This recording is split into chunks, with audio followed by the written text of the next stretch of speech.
اهلا بيكم في فيديو جديد من سلسله فيديوهات توب 10 ويكلي ترندز. في سلسله الفيديوهات دي بنتكلم على اعلى 10 نيتشات ممكن تصمم عليهم الاسبوع اللي بتنزل فيه الحلقه، وزي ما تعودنا ال10 نيشات اللي هنتكلم عليهم هيكون 7 منهم ترندز و3 ايفر جرين نيش. النهارده الاربعاء 13 اكتوبر 2021، واتمنى من ربنا انك تعرف تحقق مبيعات على النيشات دي.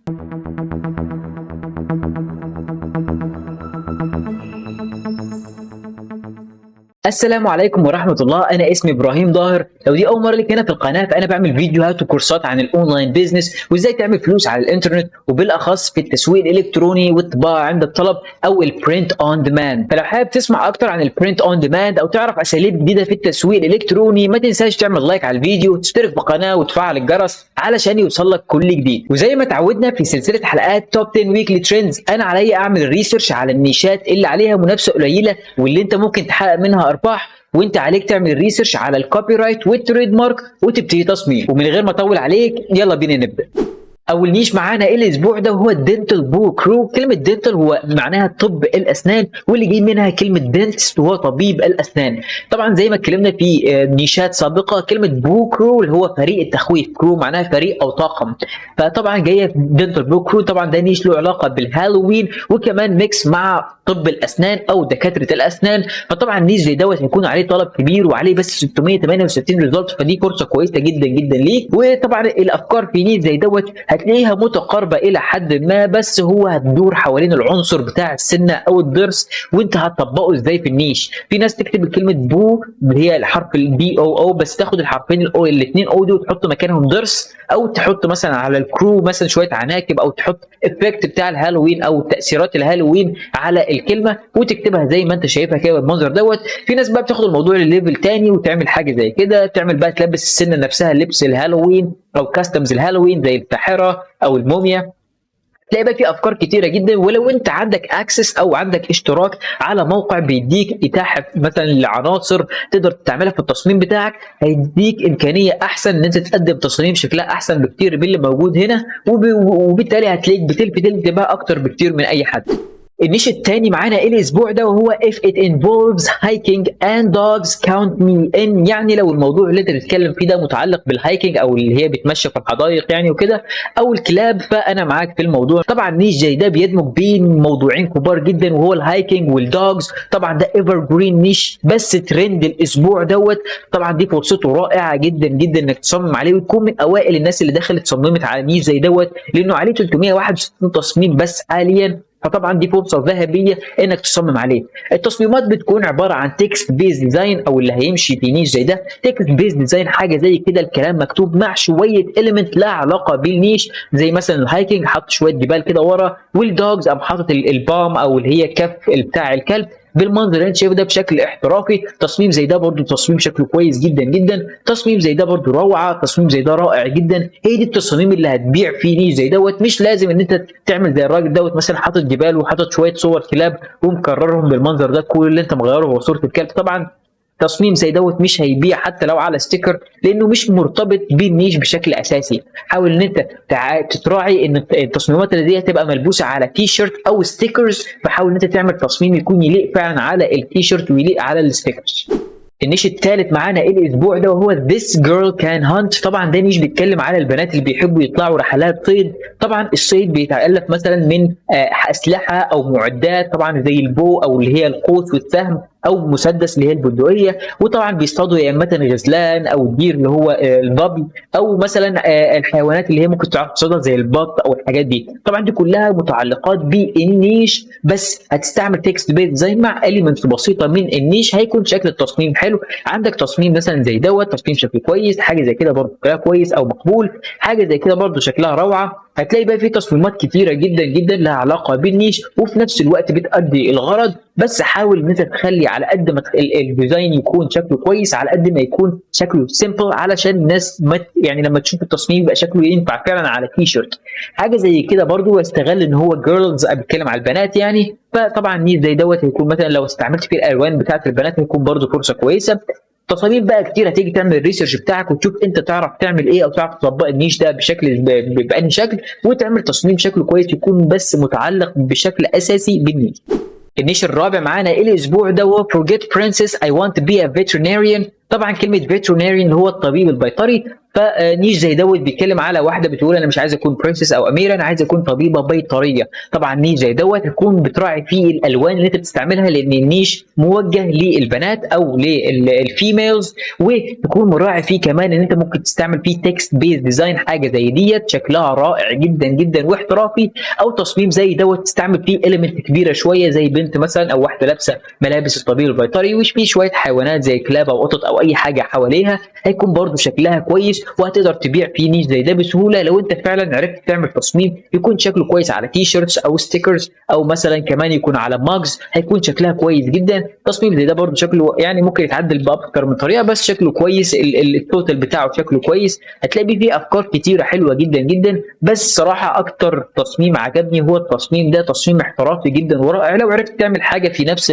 الاتجاه دوت هيكون التصميم ان شاء الله كويس وهتبيع على نيش زي ده بسهوله. النيش الخامس معانا الاسبوع ده وهو not anti social I'm selectively social. anti social دي الناس اللي هي ما بتحبش تبقى اجتماعيه مع الناس. I'm selectively social يعني انا بنقي الناس اللي بكون اجتماعي معاهم. طبعا دوت فاني نيش شويه، بس تقدر تقول كده ان هو حاجه تقدر تكتبها على تي شيرت او تبقى مثلا اللي هي تقولها للناس، فهيبقى تي شيرت او ملابس بشكل اساسي هي اللي هتبقى مركز عليها. طبعا النيش دوت تكست بيز ديزاين يعني هيكون معتمد بشكل اساسي على الكلام فقط او الكتابه فقط. المهم انك تعرف تنقي الخطوط، الالوان، وكمان ترتيب الكلمات نفسها واحجامها في التصميم بتاعك هيفرق كتير جدا جدا. هتلاقي بقى في افكار كتيره جدا هنا موجوده، تيجي تعمل الريسيرش بتاعك وتشوف اللي انت تعرف تطبقه او تعمل زيه وتقوم عامل التصميم بتاعك. ما تهيأليش تصاميم زي دي اللي فيها elements او عناصر هتبيع بشكل كويس. انا شايف ان التصميم زي دوت مثلا هيبيع احسن مليون مره من اي عنصر. حاول تعمل حاجه زيه وربنا معاك. النيش السادس معانا بقى ايه الاسبوع ده وهو rainy day fun. كلمة rainy day fun يعني الحاجات اللي انت بتعملها او بتستمتع بيها في يوم المطر. يعني يوم لما الدنيا تبقى مطر شديد بره، انت بتعمل ايه مثلا؟ لو انت قاعد في البيت بتستمتع بوقتك ازاي او بتقضي وقتك ازاي؟ لو انت خارج بره او بتحب تخرج تعمل حاجة في المطر مثلا تقدر تعمل تصميم عليها. مثلا هتلاقي بقى في ناس بتعملها فاني يعني حاجات تضحك مثلا زي دوت اطفال مثلا، فلما بيبقى في رين او في مطر بيخش يرسموا تاتو. طبعا دوت يعني كنوع من انواع الضحك او الفن يعني. فطبعا دوت تصميم فاني او تصميم يضحك. هتلاقي فيه تصميم كتيره جدا ليه افكار تانية كتير جدا جدا. واحد زي ده مثلا بيقول لك ان هو بيطلع يتزلج، واحد زي ده بيبقى مثلا تصميم زي كرتون او حاجه زي كده. في بقى هتلاقي ناس بتقول لك ان هو بيطلع مثلا باللابس الملابس بتاعه الرين وبيتمشى عامل مثلا حاجه زي كده حاجه زي كده. هتلاقي بقى في افكار كتيره جدا، والطرق اللي الناس بتستمتع بيها في وقت المطر مختلفه باختلاف كل. يعني انت ممكن تكون بتقعد تتفرج على التلفزيون تقوم انت عامل، ممكن تاكل بيتزا، ممكن تكون قاعد تلعب على جيمز، ممكن تعمل اي حاجه وتقول هو دوت الفن في اليوم اللي بقى فيه مطر شديد او ما بتعرفش تخرج فيه. النيش السابع معانا الاسبوع ده وهو World Mental Health Day، يعني اليوم العالمي للصحه الذهنيه. طبعا المنتل هيلث او صحتك الذهنيه ده شيء لازم تهتم بيه في حياتك، علشان لو انت مضطرب نفسيا او مضطرب ذهنيا مش هتعرف تركز في شغلك ولا في بيتك، وهتلاقيك متعصب وهيبقى في تاثيرات سلبيه كتير جدا جدا عليك. فحاول ان انت تاخد بالك من المنتل هيلث بتاعتك، وكمان دوت شيء كبير جدا ومقدس بره الوطن العربي. فالتصاميم على الموضوع زي ده هيكون فكره كويسه جدا جدا.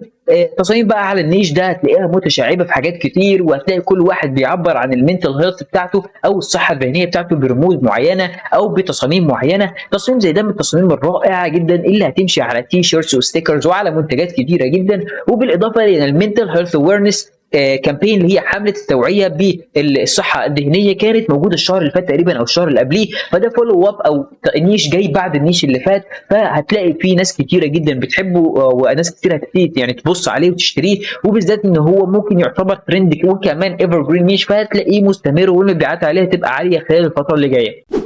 الثلاث نيشات اللي جايين هيكونوا ايفر جرين نيش، فخد بالك. النيش الثامن معانا بقى الاسبوع ده وهو وين بيجز فلاي. وين بيجز فلاي ده مصطلح بيتقال او بيترد عليه لما انت بيكون في حد بيسالك او بيقول لك في حاجه هتحصل فانت بتقول مستحيل، فبدل مستحيل تقول وين بيجز فلاي. دي بالظبط زينا عندنا في العرب، مثلا عندنا لما الديك يبيض او لما الغراب يشيب. تمام، في حاجات عمرها ما بتحصل، عمر ما الديك ما هيبيض او عمر ما الغراب ما هيشيب او يبيض، هو لونه اسود ما بيتغيرش. فهنا بقى بتيجي الفكره، طبعا ده فاني او رد مضحك شويه على بعض المقولات او العبارات القرارات اللي هي مستحيل تحصل. طبعا ده الغرض من النيش، او ده معنى الايديوم او المصطلح بتاع when pigs fly. ممكن تطبقها بقى باكتر من طريقه. حاجه زي كده شكلها كويس جدا، حاجه زي كده شكلها كويس، حاجه زي كده ممكن تعملها بكانك بتتحايل على القانون. انت لو ركبت الخنزير او البيج طياره فيبقى يعتبر تكنيكلي بيطير. فهنا بقى بتيجي التلاعب بالالفاظ والتلاعب بالتصميم بشكل كويس، بحيث ان انت تبقى مرتبط بالنيش وفي نفس الوقت بتوصل الغرض من التصميم بتاعك. النيش التاسع معانا الاسبوع ده وهو عن القطط سنيكي كات، يعني القطط اللي بتتسحب. لو انت عندك قطه في البيت فمثلا بتعمل حاجه في المطبخ، فبتلاقي القطه بتمشي على طراطيف صوابعها كده تقعد تبص، او بشكل اللي هو تحس ان هو قلبت على نينجا كده في البيت. هي دوت الغرض من التصميم دوت، او الغرض من النيش ده بشكل اساسي. كل اللي انت محتاجه ممكن تعمل صوره بالمنظر ده او بالمنظر ده، وقطه مثلا بتبص، او قطه اللي هي وش كده طالعه من جنب الحيطه. الحاجات دي هي الغرض من التصميم. ممكن بقى ما تكتبش اي حاجه اصلا، ما تكتبش تكست بيز، ما تكتبش اي كلام. هو التصميم او الايكون بتاعتك هي اللي هتحكم على التصميم بتاعك. التصميم زي ده شكله كويس، شوف كأن القطه قاعده بتبص، ومع ان دي صور فوتوغرافي حقيقيه هم اللي قصينها بحيث تلائم النيش. حاجه زي كده برده شكلها كويس. مثلا حاجه زي دي التصميم شكله كويس، حاجه زي دي رائعه جدا وسيمبل، وهتقدر تحطها على ستيكر او على مثلا على تي شيرت او على كتاب او على النوت بوك او حتى على مثلا البوستر الصغيره اللي بتتحط على المكتب. افكار كتيره بقى في النيش زي دوت. وطبعا القطط كتيره جدا على الكوكب، فانت هتلاقي صور واليمنتس وعناصر كتير ممكن تشتغل بيها في نيش زي ده.